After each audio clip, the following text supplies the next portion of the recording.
This problem is for black to do something on the corner.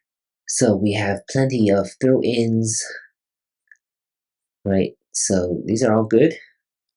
But what's most important here is to not allow white to have a real eye, right? If you have a real eye here on the 1-1 point, then there's no way for black to Atari to make use of all these throw-ins and weaknesses. So black's first move must be standing down here. And of course, white will have to capture these two black stones as soon as it can.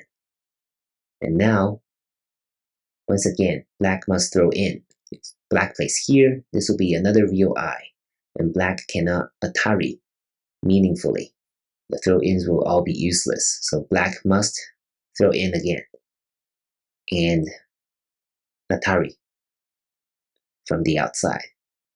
And now what's going on is that this is a ko, and on the outside this is a connect and die situation. But of course, white will try to contest this ko.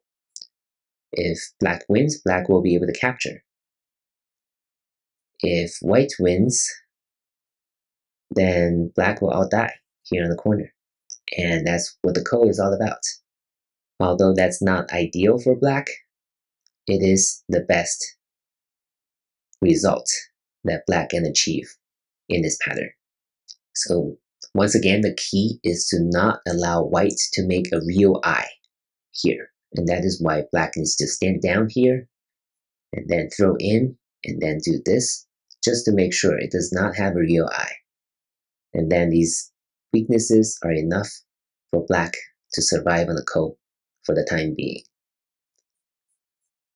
Thank you for watching.